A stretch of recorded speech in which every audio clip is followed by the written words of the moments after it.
So, hey everyone! Good morning guys! Today maaga kaming nagising kasi may mission kami. Ang mag-breakfast dito sa IKEA. Yes, IKEA breakfast.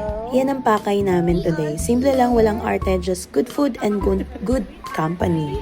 So, ayun, excited kami kaya napaaga. Kaya ayan, Layan, vlog take over. Unfortunately, naglalakad kami sa kawalan. Wala pa palang IKEA. Uy, ang daming libro!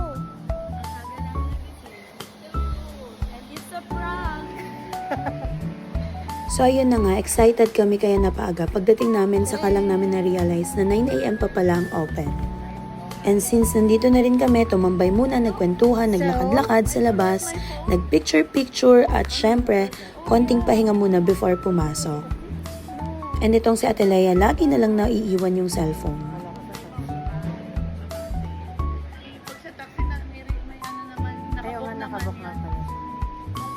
So, magpaliwanag ka kung ba't Kasi naiwan nasa na. CR, di ba? Iniwan mo sa CR? Hindi na CR. Naiwan ito sa, naiwan na naman yung cellphone. Kailangan na ng boyfriend para hindi na. Aww. Aww. Bilhin na yan. Bayaran nyo na din. Bayaran nyo na lahat ng gusto nyo dito. So, kailangan may baby crib na rin, te. Kaya lang.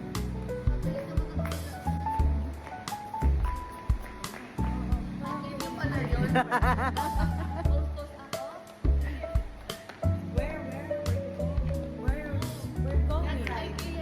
Up.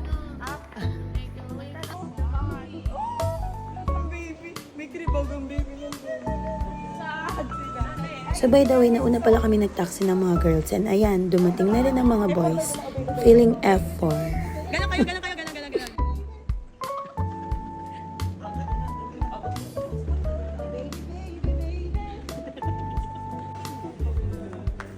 And after around 20 minutes, finally open na. Parang ang saya na biglang nag-open ang pinto kahit simpleng bagay lang siya. Diretso agad kami sa restaurant area, nag-order ng breakfast. Simple pero satisfying. Yung tipong sakto lang sa umaga, hindi mabigat pero nakakabusog at nakakagaan ng pakiramdam.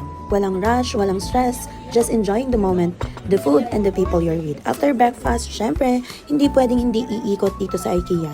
And this is where the danger starts. Pumasok lang kami para mag-breakfast, pero biglang may tray na may cart na at may listahan na sa isip ng mga bagay na kailangan. Pero sa totoo lang, hindi naman talaga masyadong kailangan. May makikita silang cute, may makikitang maganda, may makikitang mura, may organizer, sasabihin nila, okay, kailangan ko to. Pero dahil sa 40 friends kami, sasabihin namin, bilhin mo na yan. Hindi kami papayag na ni isa sa amin, hindi lalabas na walang dala. Pero honestly, this is what makes IKEA trips fun.